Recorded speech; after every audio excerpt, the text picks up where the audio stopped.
This is Made to Talk, a weekly podcast about the ins and outs of building and maintaining a successful and reputable cleaning company. Now here's your host, Raquel.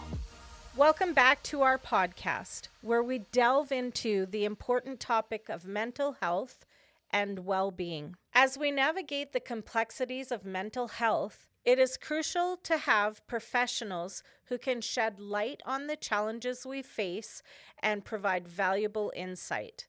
Today, we have a very special guest joining us, a dedicated mental health therapist who brings a wealth of experience and expertise to our conversation. With a deep understanding of the human mind and a passion for helping others, our guest has made a profound impact on the lives of countless individuals. He has offered guidance, support, and empowerment.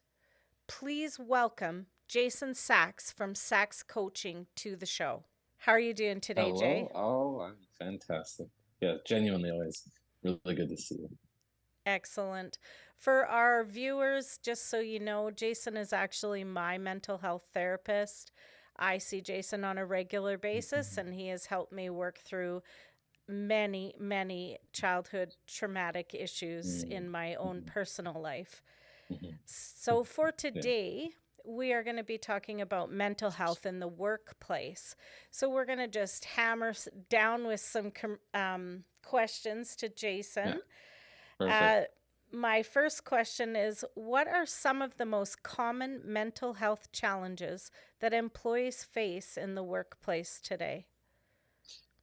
Yeah, great question. So number one is stress. That's going to be the umbrella issue.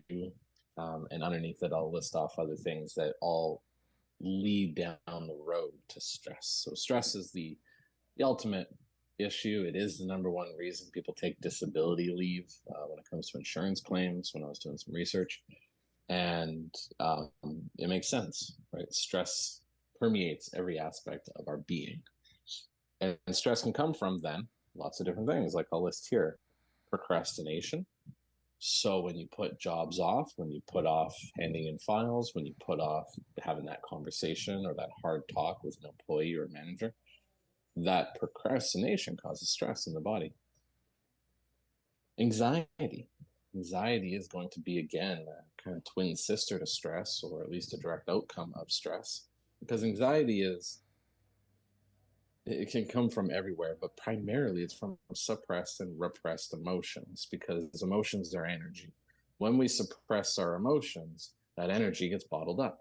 And our nervous systems are on high alert. And so when our nervous system's on a high alert, that causes anxiety. And so we start to get the out of control thinking, the sweats, the chills, the distracted thinking, the queasy stomach, the hard to breathe, all these different things that start to happen with anxiety can come from the fact that at work, we are told to separate life from work, home from work. We're told to basically shove it down so you're a good employee. And unfortunately, that's not natural to a human being. Human beings, the human organism, besides our thinking brain, yes, but the organism, the rest of us, they don't know that we're at work. They know that we're either in a stressful situation or we're not. And that's because the body's built for survival. And so when we're in stressful situations or in stressful dynamics and we can't freely express ourselves because of maybe fear of literally termination or reprimanding, well, unfortunately, that's going to bottle up and create so much anxiety for so many employees. And then interpersonal relationship struggles. So that's anytime you and I talk, anytime you have a chat with the guy down the road, the janitor, the cleaner, when you have a chat with your superior, whatever it is, you're actually in relationship with somebody.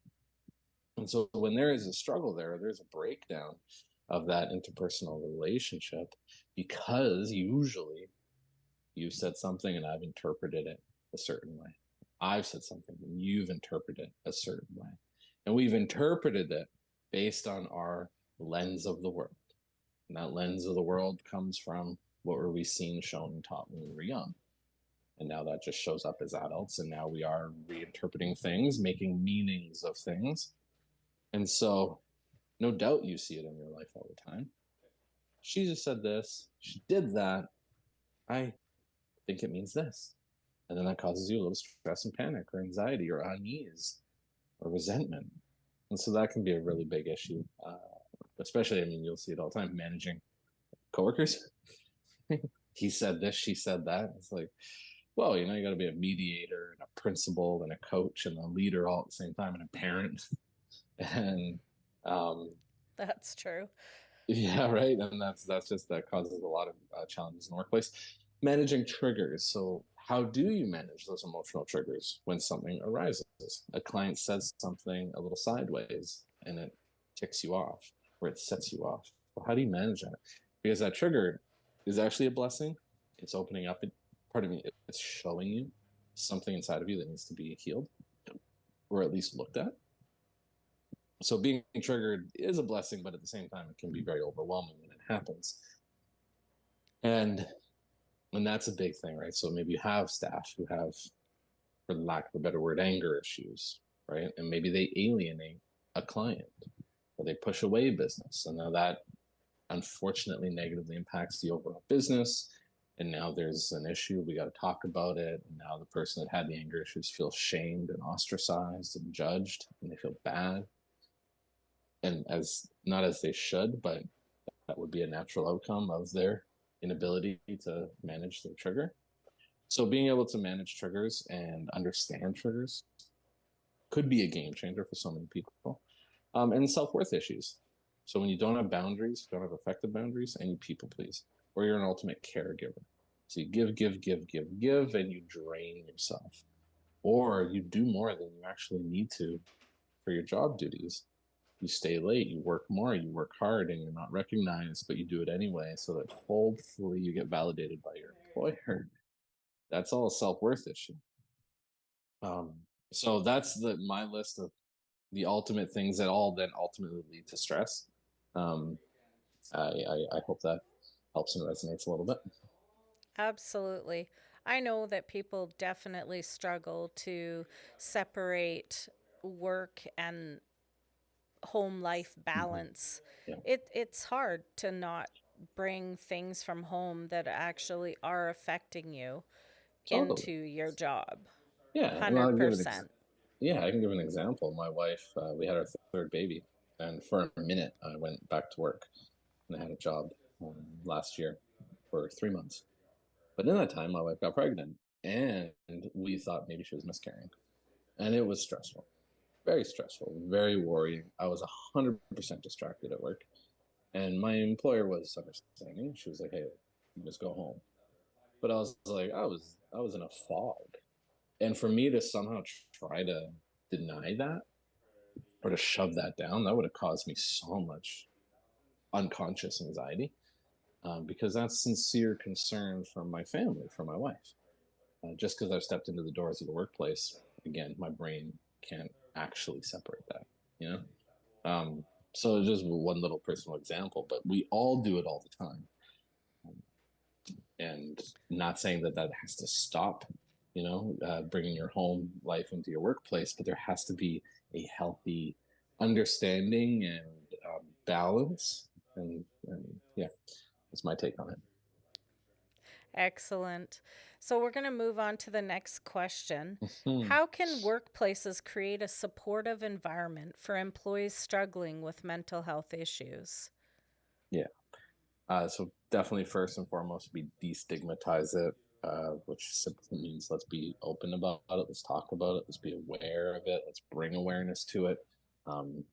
I hope it's okay I speak to it, but you brought me in to speak to your staff earlier this month. That's Yep. huge, because maybe somebody was like, I never thought that any of this was maybe an issue I had. And now that kind of helps me. And my employer did this for me.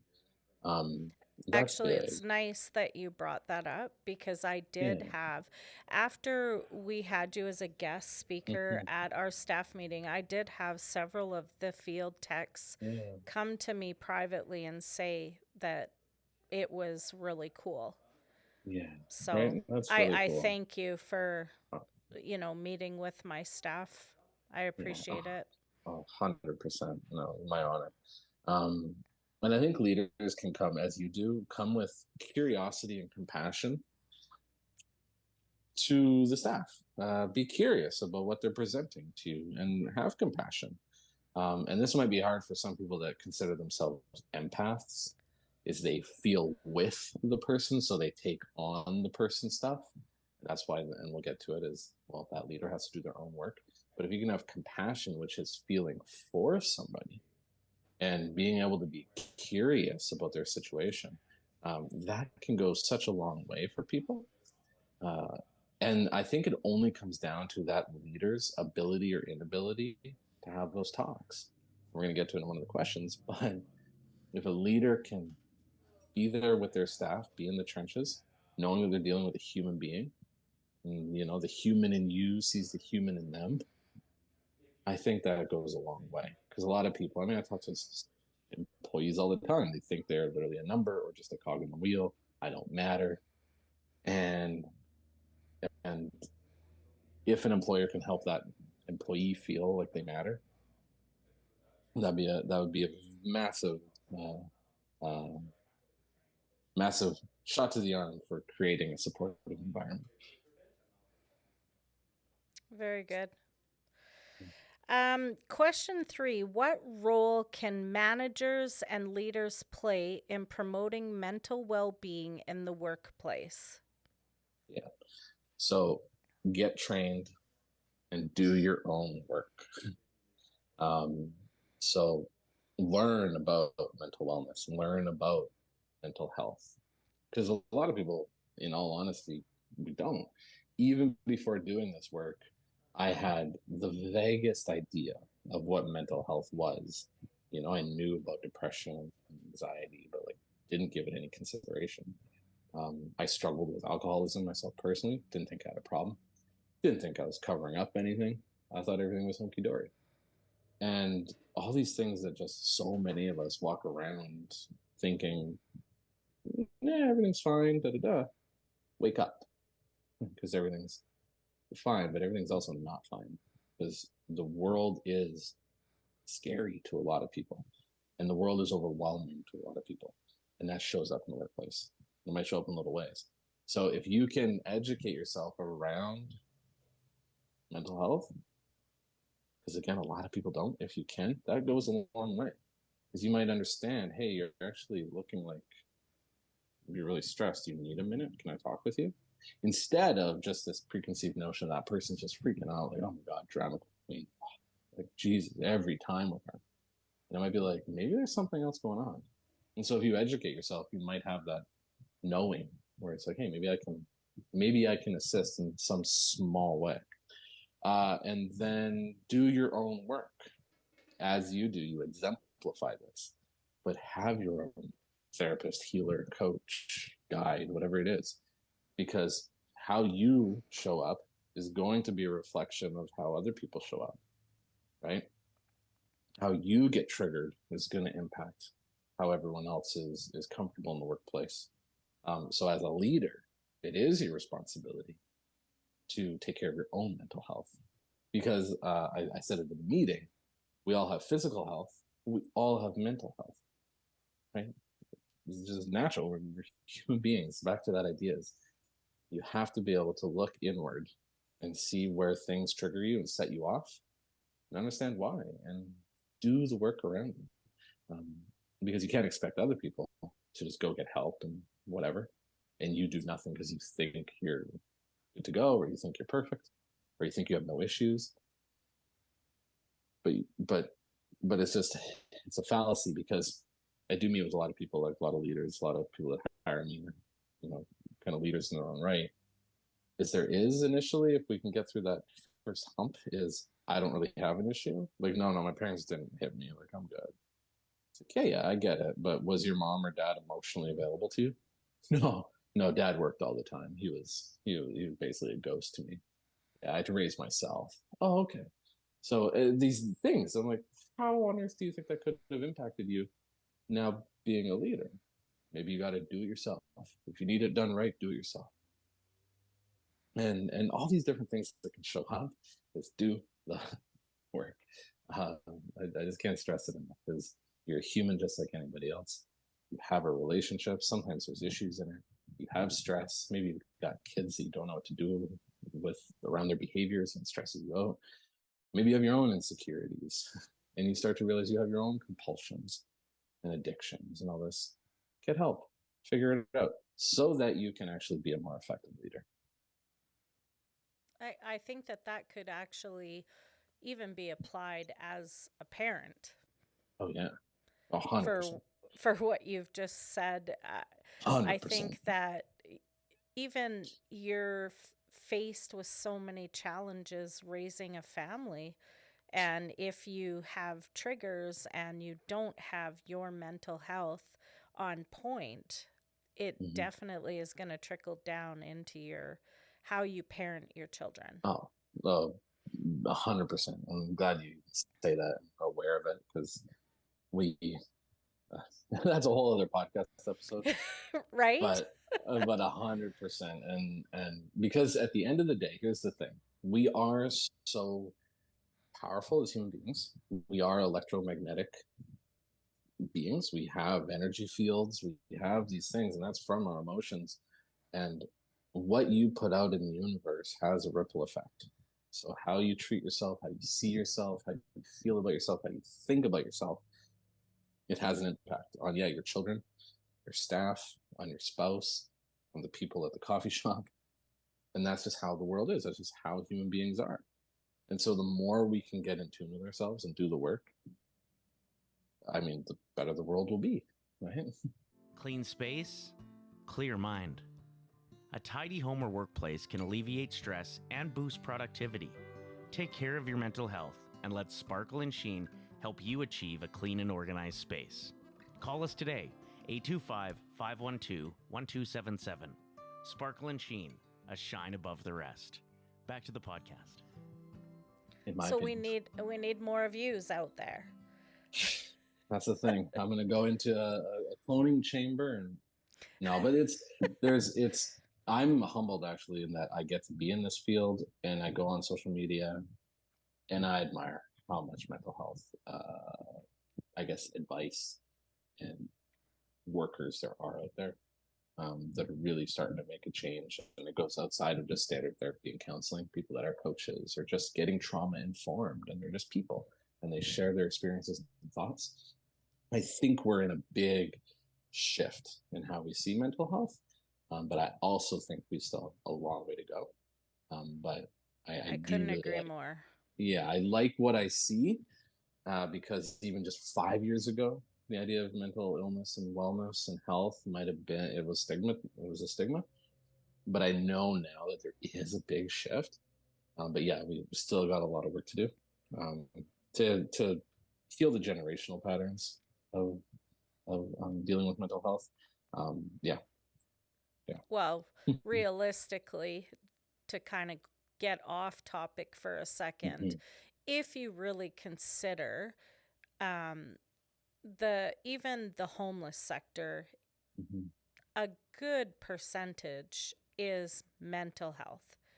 100%. And so if we don't have programs that are in place to help the people with their mental health, I know that it goes right to our government. If they keep cutting the funding for these programs for mental health, we are just in a vicious cycle, in my opinion. Oh, totally, 100%. And I did a video on it actually the other day. Is a lot of like pundits and government officials are looking at why the addiction. Well, it's opioid crisis. It's opium. It's the drug itself. And then the war on drugs in the States throughout the 80s was, let's have a war on drugs.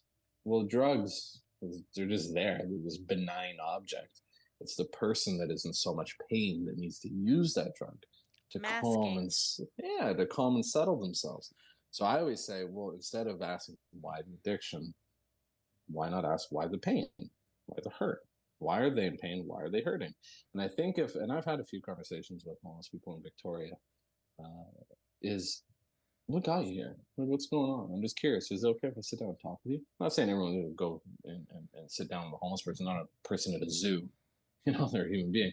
But if we get more curious, back to that idea, if we can hold more curiosity and compassion for the people around us, um, is you would learn a lot about them. And they're not just idiot criminals. They're not just broken individuals. They're not weak. They found, I mean, you and I do this work, and I specialize in parts work, but they have really, really powerful protective parts. Say, hey, you're in so much pain and stress. Here's the most effective thing that I found to help calm that. Maybe it's heroin, maybe it's drugs, maybe it's sex, maybe it's booze, maybe it's food. And I think if we got more curious about it, even at a government level, start seeing people more as humans that are in pain and not just criminal drug addicts or people that lost their way. It's let's see if we can bring a little more curiosity and passion. Um, and I think that again that would make waves. To your point, there's a lot more that needs to be done. But I think 100%. but I do think I think I do personally think there is a positive trend towards more openness, more acceptance. And I think that's big. Yes, I agree. Yeah. I think that it is getting more recognition for sure, but I Yeah. still think that it, with the mental health being low and then the people trying to mask their hurt and pain and suffering, and there's no programs for them to go to help with their now newly Mhm. found addiction to Yeah. mask their hurt, pain, and suffering. Yeah. And the government just keeps cutting all those programs. So, Oh, totally. you know, And how there's can a they heal? yeah, that's the thing, right? And we are in society, and this is also where we get a little bit. I think sometimes some people will say, "Well, no, it's up to the person. It's not up to the government." It is not exactly up to the government, but if you look at it as us all, we're this one being. You're one company. You see yourself as a team. Everyone's kind of included. Well, isn't that the case for the city you're in, the municipality, the government, right? The officials, the leaders. We're all on the same team. And I get that's a big altruistic way of looking at it, but like maybe it's a utopia. But some countries are doing it. There's a lot of Nordic countries that they don't have a military. So that money goes to actually restabilizing their mental health system. There is so much free, accessible mental health care in like Sweden and Norway and Iceland that Canada can light a candle to, and the United States, unfortunately, have a lot of work to do there too. But governments could make massive impact if I they couldn't were agree to, more. yeah, allocate.